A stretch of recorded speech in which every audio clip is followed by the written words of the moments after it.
Abra sua Bíblia em Lucas, capítulo de número 13, onde vamos ler os versos de 10 a 17. Lucas, capítulo de número 13, versículos de 10 a 17. Diz a palavra de Deus: E ensinava no sábado numa das sinagogas. E eis que estava ali uma mulher que tinha um espírito de enfermidade havia já 18 anos. E andava curvada e não podia de modo algum endireitar-se. E vendo a Jesus, chamou-a a si e disse-lhe: Mulher, estás livre da tua enfermidade. Impôs as mãos sobre ela e logo se endireitou e glorificava a Deus. E tomando a palavra, o príncipe da sinagoga, indignado porque Jesus curava no sábado, disse à multidão: 6 dias há em que é mister trabalhar. Nestes, pois, vinde para serdes curados, e não no dia de sábado. Respondeu-lhe, porém, o Senhor e disse: Hipócrita, no sábado não desprende da manjedoura cada um de vós o seu boi ou jumento e não leva a beber água? E não convinha soltar desta prisão no dia de sábado esta filha de Abraão, a qual há 18 anos Satanás mantinha presa? E dizendo ele isso, todos os seus adversários ficaram envergonhados e todo o povo se alegrava por todas as coisas gloriosas que eram feitas por ele, por Jesus. Você pode dizer glória a Deus por isso? Queridos irmãos e amigos, aqui nós encontramos um milagre que é narrado unicamente por Lucas. Lucas é o único dos evangelistas que narra esse episódio, a cura dessa mulher paralítica, dessa mulher que tinha esse problema sério, grave de coluna, que era envergada, que era curvada, e que num dia de sábado recebeu de Jesus o milagre da sua cura. Algumas verdades ressaltam claramente aos nossos olhos quando nós lemos esse texto, mas eu gostaria de destacar apenas algumas dessas verdades. Começando pelo que diz o versículo 10, e ensinava no sábado numa das sinagogas. É interessante que Jesus, ele tinha por hábito estar nas sinagogas. Ele tinha por hábito congregar todos os sábados, ininterruptamente, ele estava nas sinagogas.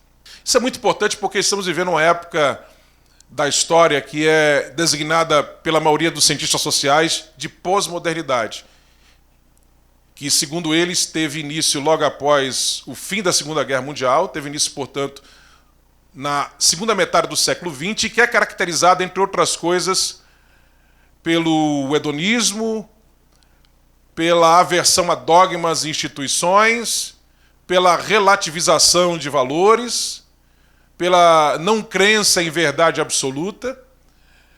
Mas, apesar de isso ser uma coisa que afeta, com certeza, muito mais o mundo sem Deus, acaba, às vezes, também afetando um pouco a igreja, ou o meio evangélico, ou o meio cristão. Vide, por exemplo, esse fenômeno recente dos últimos anos de crescimento dos desigrejados, daquelas pessoas que querem viver uma espiritualidade, uma vida cristã, longe da congregação, longe da igreja. Querem viver uma vida cristã à parte da congregação. Isso é uma coisa que faz parte do espírito do nosso tempo. Porque as pessoas estão cada vez mais avessas à instituição, às instituições de forma geral, e aos dogmas, e justamente por causa disso, elas preferem viver uma vida cristã desvinculada de instituições, de congregações, enfim, de ajuntamentos de cristãos, quando Jesus, muito ao contrário, ele estava todos os sábados nas sinagogas. A Bíblia vai falar várias vezes que era um costume dele. Por exemplo, abra sua Bíblia em Mateus, capítulo de número 4. Nós encontramos no versículo 23. E percorria Jesus toda a Galileia, ensinando nas suas sinagogas. Ele estava visitando cada sábado numa sinagoga da Galileia. E havia muita sinagoga naquele tempo. Só para você ter uma ideia, na época de Jesus havia mais de 300, quase 400 sinagogas só em Jerusalém. Imagine então ali naquela região toda, né?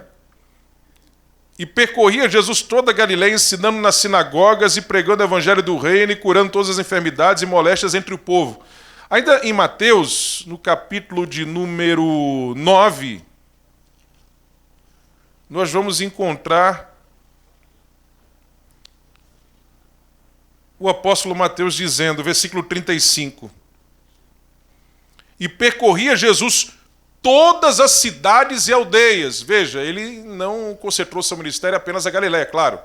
Ele passou grande parte do seu ministério na Galileia, ele começou ali, na Galileia, como havia sido profetizado, inclusive, pelo profeta Isaías, no livro que leva o seu nome, no capítulo de número 9. Mas veja, o texto diz que ele percorria todas as cidades e aldeias. Ele não se deteve apenas na Galileia, mas ele percorria todas as cidades e aldeias, ensinando nas sinagogas deles, ou seja, em todas as cidades e aldeias onde ele estava, quando chegava o sábado, ele ia para a sinagoga daquela cidade, daquela aldeia. Ele estava todos os sábados lá. Quando Jesus ele é julgado de forma injusta lá no Sinédrio, João capítulo 18, ele vai dizer o seguinte, no versículo de número 20. Jesus lhe respondeu, eu falei abertamente ao mundo, eu sempre ensinei na sinagoga e no templo, onde todos os judeus se ajuntam e nada disse em oculto. Eu sempre ensinei na sinagoga e no templo. Jesus, às vezes, ele ensinava fora, claro, porque o dia da reunião era o sábado, mas de domingo a sexta, Jesus estava no seu ministério peripatético, andando de cidade em cidade, e as multidões atrás dele, e então ele parava e pregava as multidões, ensinava as multidões, como o seu célebre Sermão da Montanha, né, em que ele se assentou e começou a falar àquela multidão, ao pé dali da montanha. Porém, no sábado, ele estava sempre na sinagoga e sempre ensinando ali na sinagoga. Lucas capítulo 4 é outra passagem que nos mostra que Jesus tinha esse hábito. A partir do verso 14. Jesus volta dos 40 dias de jejum e consagração no deserto da Judéia. Diz o texto bíblico, verso 14 em diante. Então, pela virtude do Espírito, voltou Jesus para a Galileia, e a sua fama correu por todas as terras em derredor, e ensinava nas suas sinagogas, e por todos era louvado. Verso 16. E chegando a Nazaré, onde fora criado, entrou num dia de sábado, segundo o seu costume, na sinagoga, e levantou-se para ler. Ou seja, ele tinha por costume e por hábito estar na sinagoga todo sábado. Era o costume dele. Era o hábito dele. Como todo judeu, e ele estava na sinagoga todos os sábados. A sinagoga é aquilo que viria a se tornar a nossa igreja hoje. Igreja que eu falo, o templo físico. O templo físico. Até a liturgia que nós temos hoje, ela deriva da liturgia da sinagoga. O que era sinagoga? Como é que a sinagoga surgiu? Nós tivemos a destruição do templo em Jerusalém. Aquele primeiro templo, erguido por Salomão, foi destruído pelos caldeus. E aí houve o período de exílio. O povo ficou exilado. Sem templo agora. O que é que eles fizeram? Eles começaram a se reunir nas casas.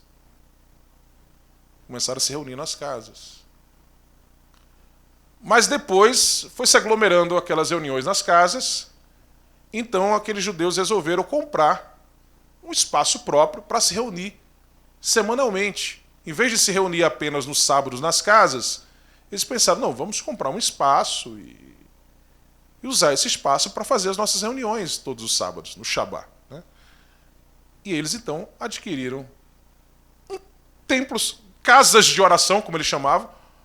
A sinagoga era chamada de casa de oração. Para ali, então, todos os sábados eles se reunirem. E como é que era a liturgia na sinagoga? Para se criar uma sinagoga, era necessário primeiro você ter, no mínimo, 10 judeus. Então começava um culto numa casa ali naquela região. Tinha poucos judeus naquela região. Aí eles começaram a se reunir na casa de um deles. Aí formava 10, já tinha 10 pessoas ali. Opa, já pode ser considerado uma congregação. Se eles tinham condições, geralmente eles envolviam-se com o comércio, tinham condições, aí adquiriam um espaço lá e aí construíam o que a gente chamou de templo, né? Uma casa de oração lá. E eles iam se reunir, então, todo sábado lá. A congregação crescia, mas geralmente ela era liderada pelos chamados principais da sinagoga, que eram 10. Era um grupo de 10 pessoas que liderava a sinagoga. E um deles era o chefe da sinagoga. Sempre um deles se destacava como chefe da sinagoga, liderando aquela sinagoga. E como é que era a liturgia? A liturgia era o seguinte: eles começavam com a sua declaração de fé, a sua confissão de fé, está lá em Deuteronômio capítulo 6. Shema Israel, ou seja, ouve Israel, o Senhor teu Deus é o único Deus, amarás o teu Deus acima de todas as coisas, com toda a força do teu ser, enfim. Eles liam lá a sua declaração de fé de Deuteronômio capítulo 6. Depois disso, eles iam ler a Torá. Depois de ler aqueles poucos versículos lá de sua declaração de fé em Deuteronômio capítulo 6, eles iam ler a Torá. Mas não era uma leitura aleatória da Torá. A Torá são os 5 primeiros livros do Antigo Testamento. Gênesis, Êxodo, Levítico, Número e Deuteronômio. Pentateuco. Né? Mas eles não liam qualquer texto. Vamos abrir lá em qualquer passagem lá da Torá e vamos ler. Não, não era assim. Era um plano de leitura da Torá de 3 anos. Cada sábado eles liam uma parte da Torá. Vamos ler lá, por exemplo, o que compreende hoje o capítulo 1 de Gênesis. Vamos ler lá o início de Gênesis. Lá, tal. Aí lia o primeiro capítulo, o segundo, uma certa quantidade de textos ali, de versículos. E aí, no sábado seguinte, eles continuavam de onde eles pararam.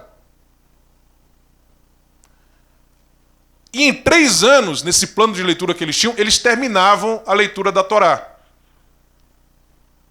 Terminava a leitura do último texto lá de Deuteronômio. Então, no sábado seguinte, eles começavam de novo. Então, ciclicamente, a cada 3 anos, eles liam a Torá toda nesse plano de leitura de 3 anos. Mas veja, era só uma leitura geralmente não comentada. É só uma leitura. Vamos ler o texto da nossa leitura, nosso plano de leitura da Torá de hoje, desse Shabá. E aí eles liam. Depois de ler isso, eles tinham os salmos que eles cantavam, os salmos, os hinos, do inário judaico. E logo depois tinha o que seria a pregação, que aí seria alguém lendo um texto qualquer, aleatório, que viesse ao seu coração, que estivesse na sua mente e seu coração. Alguém geralmente convidado, porque era o chefe da sinagoga, os principais da sinagoga, com o chefe da sinagoga, que definiam quem é que ia pregar. Não era qualquer um que dissesse, eu quero pregar, não. Eles é que definiam quem ia pregar. Geralmente era uma pessoa que eles sabiam que conheciam a Bíblia, né? Da Bíblia hebraica, que eles percebiam que tinham conhecimento. Eles priorizavam, claro, aqueles que tinham estudado com mestres da lei, aqueles que eram rabinos. Quando tinha visita de um rabino ali na região, aquele rabino visitante sempre era colocado para pregar. Opa, chegou um rabino, um mestre da palavra nessa cidade hoje, de longe, vamos ouvir. Sempre era o rabino visitante que pregava. Razão pela qual a Bíblia nos diz em Atos Apóstolos que a estratégia de Paulo para evangelizar uma cidade, quando ele chegava, era o quê? No sábado, no primeiro sábado da sua visita àquela cidade, ele ia na sinagoga. E fatalmente ele era colocado para falar, porque ele era um rabino, havia aprendido aos pés de Gamaliel, um mestre da lei.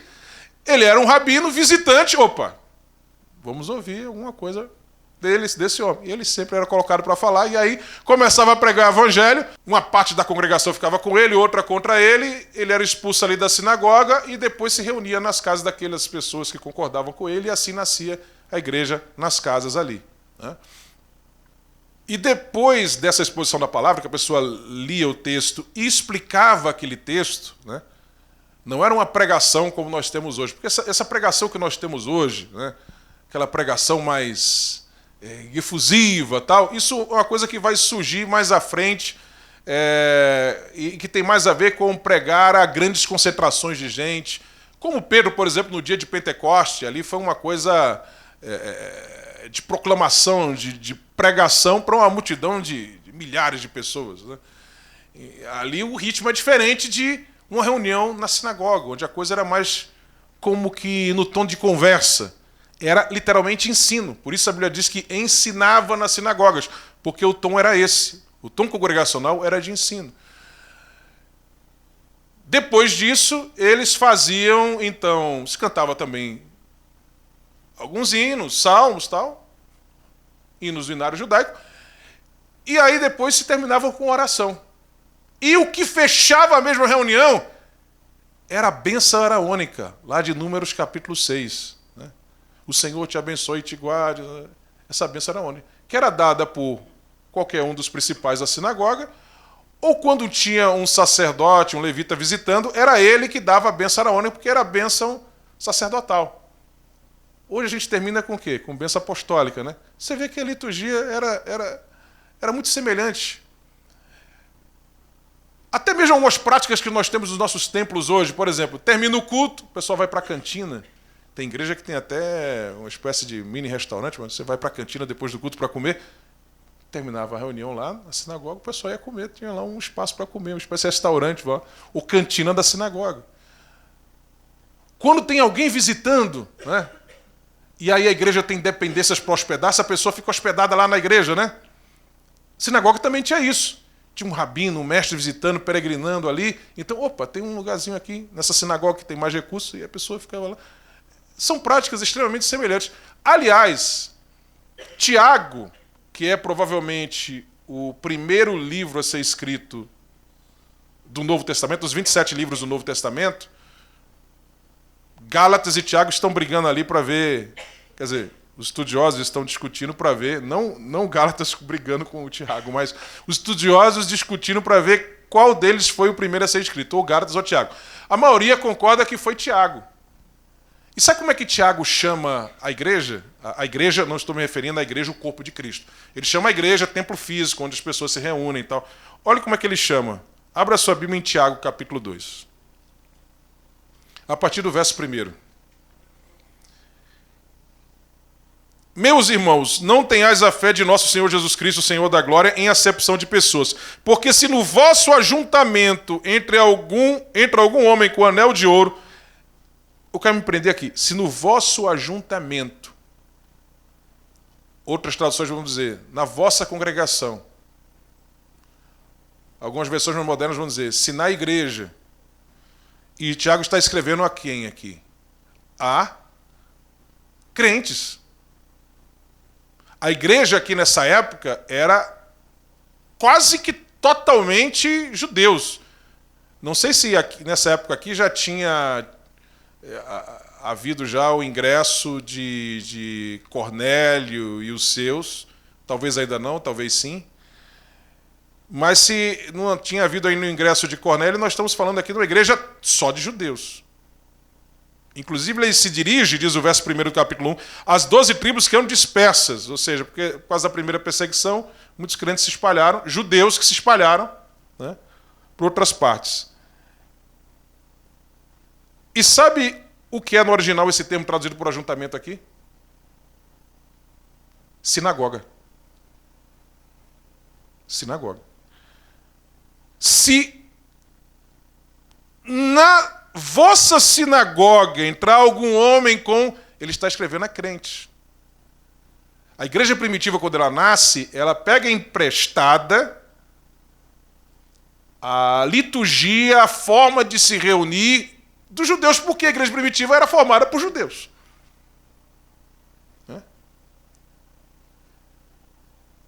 Então, a sua forma de se reunir, a sua liturgia era essa. Agora, claro que a liturgia depois vai mudando, né? Afinal de contas, você tem os dons espirituais, aí começa a ter coisas que não tem na sinagoga comum. Aí você vê lá Paulo dizendo em 1 Coríntios capítulo 14 o seguinte.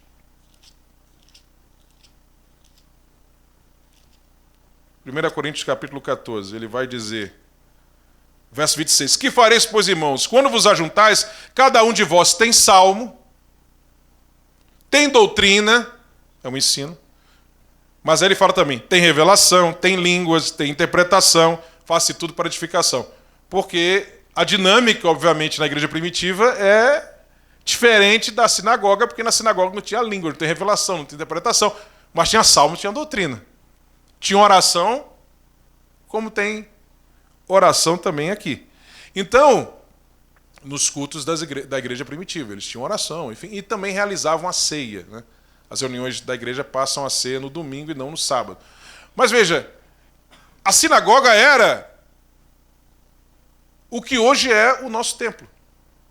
Interessante que as sinagogas, elas começam nas casas, porque o povo judeu está exilado, e depois, quando eles vão se ajuntando nas casas, como se fosse um ponto de pregação, né?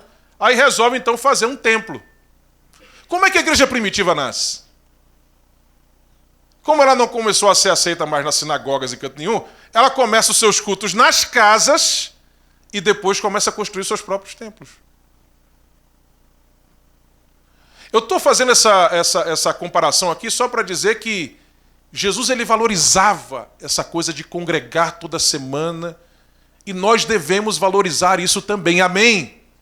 Não devemos nos deixar contaminar com esse espírito da pós-modernidade, com essa coisa que leva as pessoas a querer viver um cristianismo em casa e ficar longe do congregar. Não, você precisa estar congregando. Jesus valorizava isso. Ele estava toda semana na congregação, participando da reunião. Você pode dizer amém por isso? Amém significa assim seja, que assim seja na sua vida. É importante olhar para isso, para essa verdade que Jesus estava congregando toda semana, porque isso nos mostra a importância de nós congregarmos toda semana. Nós vemos esse exemplo do próprio Jesus. Amém? Segundo, o texto diz que ele ensinava a importância do ensino. Quando você vê a grande comissão em Marcos, você encontra Marcos dizendo que Jesus falou, ide e pregai. Quando você lê a grande comissão em Mateus, Mateus capítulo 28, você encontra Mateus dizendo que Jesus disse, ide e ensinai. Há uma contradição aí? Não, porque como dizia o saudoso pastor Antônio Gilberto, a igreja prega enquanto ensina e ensina enquanto prega. Amém? Ide pregar e ide ensinai são a mesma coisa. A pregação, ela deve ser carregada de ensino. E o ensino não deve ser aquele ensino meramente formal, mas tem que ter uma aplicação de uma verdade, ela tem que ser de alguma forma uma pregação também. Amém? E Jesus ensinava assim. E ele ensinava constantemente. Eis a importância do ensino para o crescimento da igreja do Senhor e de cada crente. E aí nós chegamos aqui na história. Porque Jesus estava ensinando ali, e ao que tudo indica, ele estava fazendo uma série de ensinos naquela sinagoga. Você vai encontrar alguns exegetas dizendo que, no original, a ideia aqui é que ele ensinava aos sábados naquela sinagoga, o que dá a entender que ele estava fazendo uma série de estudos em sequência naquela sinagoga. Sobre que tema eu não sei, mas devia ser um seminário maravilhoso, ministrado por Jesus de Nazaré, a palavra encarnada. Ele estava fazendo uma série de estudos em sequência naquela sinagoga. E quem é que estava ali? Estava ali uma mulher que tinha um espírito de enfermidade, havia já 18 anos. E esse estava ali não significa que ela apareceu de repente naquele sábado, não. A ideia que o texto traz é que ela estava todo sábado lá, ouvindo Jesus de Nazaré ensinando. Todo sábado. Estava ali uma mulher que tinha um espírito de enfermidade, havia já 18 anos. Essa mulher era uma crente. Ela estava toda semana no culto. Essa mulher vai ser chamada por Jesus mais à frente de filha de Abraão, ou seja, ela é participante da aliança. Mas ela tinha um espírito de enfermidade, que Jesus vai dizer que era Satanás oprimindo aquela mulher. Olha, eu não entendo muito bem como é que isso pode acontecer. Eu sei, à luz da Bíblia, que é impossível um crente, por exemplo, ser possesso. Um crente ser possesso, um crente de fato, crente, é impossível, porque o crente ele tem em si o Espírito Santo. Se o Espírito Santo não está mais no crente, é porque ele deixou de ser crente. Ele pode ser crente de fachada, nominalmente, mas ele não o é mais. É impossível um crente ser possuído. Uma pessoa possuído pelo maligno. Uma pessoa não crente e que acaba descendo a níveis profundos de degeneração espiritual, ela está plenamente suscetível a ser possuída por demônios. Não é verdade? Agora, o crente ele pode sofrer influência maligna. Isso é um fato.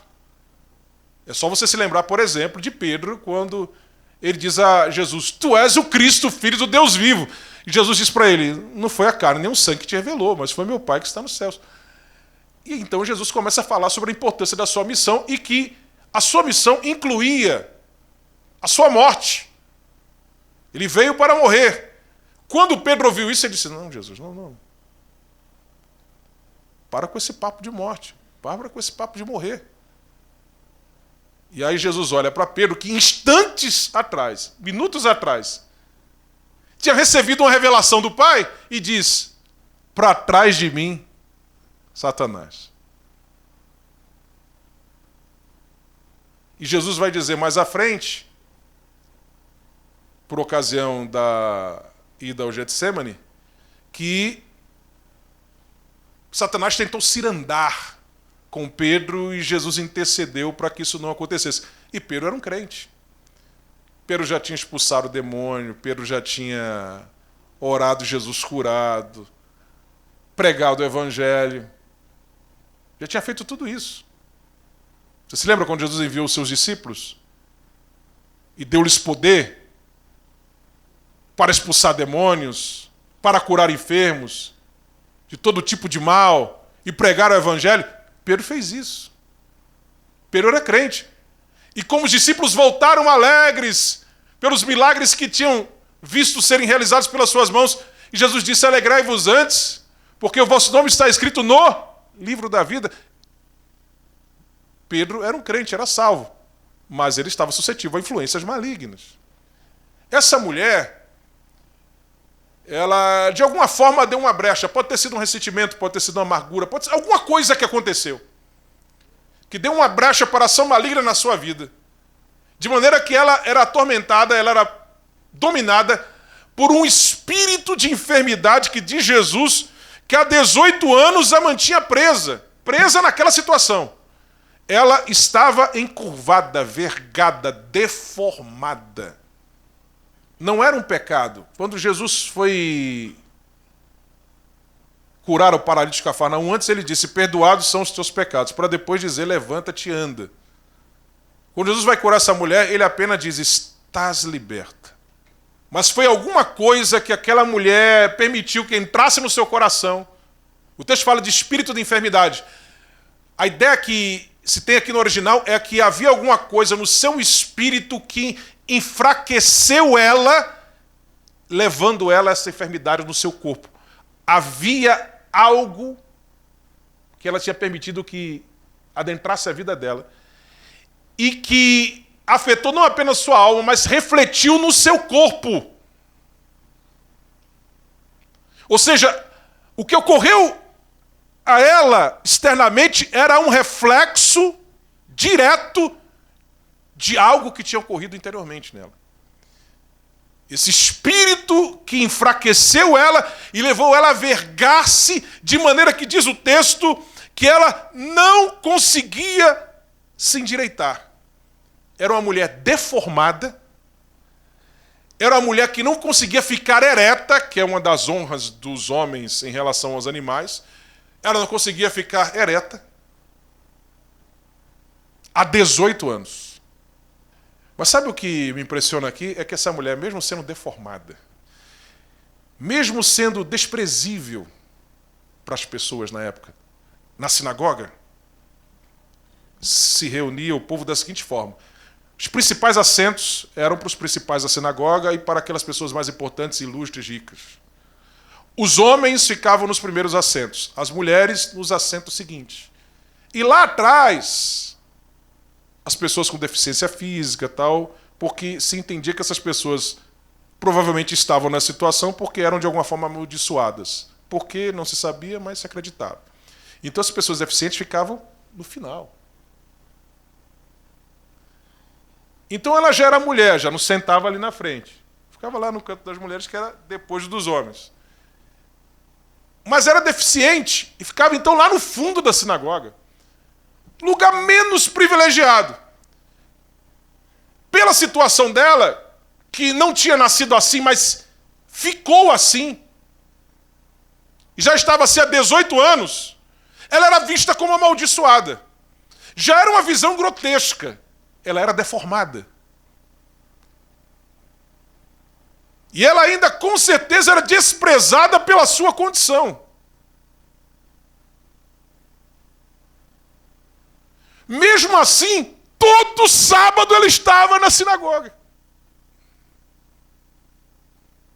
Imagine as dores que ela sentia para se movimentar, para todo sábado estar na sinagoga. Mas ela ia.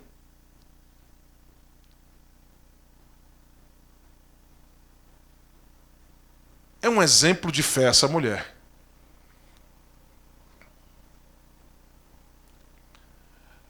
Não importa a sua situação, não importa a sua dor, não importa a sua dificuldade, o melhor lugar para você estar é na presença do Senhor. A deformidade, o desprezo social, a dor física que ela sentia, nada disso a impedia de estar na casa do Senhor. E ela estava na casa do Senhor. E aí, a Bíblia diz que vendo a Jesus, chamou a si. Não foi ela que procurou a cura, foi Jesus que a viu. Ninguém a via, mas Jesus a viu. E mais, chamou-a a si, porque ela estava afastada de todos, porque era o lugar dela, segundo o entendimento da época, aquele lugar onde ela estava afastada de todos. E Jesus disse, vem aqui. Jesus chamou a si e disse-lhe, mulher, estás livre da tua enfermidade. E impôs as mãos sobre ela, tocou-a. E logo se endireitou e glorificava a Deus. Aleluia, aleluia, aleluia, aleluia. Bastou uma palavra dele, estás liberta. Basta uma palavra dele. E as coisas irão mudar. Amém? Há 18 anos ela sofria. Mas ela não deixou de buscar a Deus durante esses 18 anos. Há 18 anos ela sofria fisicamente, espiritualmente, emocionalmente. Mas ela não deixou de estar na casa de Deus. E ela ouviu a palavra aqueles dias todos. E Jesus, num daqueles dias, daquela série de mensagens, ele olhou para ela, chamou a si e disse, estás liberta. Estás liberta. Ele não disse, você vai ficar curada. Ele não diz, espera que eu vou fazer uma oração aqui, você vai ser liberta. Não, ele só declara, toca nela e diz, estás liberta. E ela se endireitou, aleluia. Ela voltou ao normal e glorificava a Deus. E toda a igreja ali reunida, toda a congregação ali reunida, glorificava a Deus, exceto os principais ali da sinagoga, o chefe da sinagoga, que ficou indignado, porque a cura se deu no sábado, porque o raciocínio deles era o seguinte, a atividade de cura era própria de um médico, curar alguém, mesmo que fosse de forma espiritual, era um tipo de atividade. Não se podia fazer atividade no sábado, logo estava errado. Você podia procurar cura qualquer outro dia da semana, menos no sábado. Sendo que esse homem não se dirigiu direto a Jesus, ele se dirigiu à multidão. Ele disse, disse à multidão: seus dias há em que é mister trabalhar. Nestes, pois, vinde para seres curados e não no dia de sábado. Então Jesus disse: hipócrita, vocês não acabam cuidando de seus animais no sábado? Não é dia de trabalhar no sábado, mas vocês cuidam, né, de seus animais, porque vocês desprendem da manjedoura cada um deles para dar de beber água a eles. Né? Vocês não deixam seu animal passar aquele dia sem beber água. Não, é sábado, eu não posso trabalhar. Mas meu boi e meu jumento não podem ficar um dia sem beber água. Então eu vou lá, só vou soltar ele para ele beber água. Você se preocupa com a saúde do boi e do jumento. E você não se preocupa com a saúde de uma pessoa, dessa mulher, que é filha de Abraão, e que há 18 anos estava sob essa opressão maligna. E quando Jesus disse isso, todos os seus adversários ficaram envergonhados. Ou seja, as palavras de Jesus foram tão contundentes e adequadas que eles não conseguiram encontrar resposta para o que ele disse. Eles simplesmente ficaram em silêncio, envergonhados, corados de vergonha, mas todo o povo se alegrava por todas as coisas gloriosas que eram feitas por ele. E aqui eu termino justamente chamando a atenção para a sensibilidade de Jesus, que ele viu a dor daquela pessoa que ninguém estava vendo. Ou já tinham deixado de ver há muito tempo, né? Que nós não percamos essa sensibilidade, que possamos ver a dor do próximo e sermos canal de bênção para as pessoas que estão sofrendo. Amém? Amém. E não importa a sua dor, a sua condição, a sua dificuldade, a adversidade que você está enfrentando, a luta, a guerra contra o maligno, o melhor lugar para você estar é em comunhão com os irmãos na casa do Senhor, buscando a presença de Deus, porque no momento certo ele vai agir e tudo vai se endireitar na sua vida em nome de Jesus de Nazaré. Você crê nisso? Pode dizer glória a Deus, aleluia? Amém.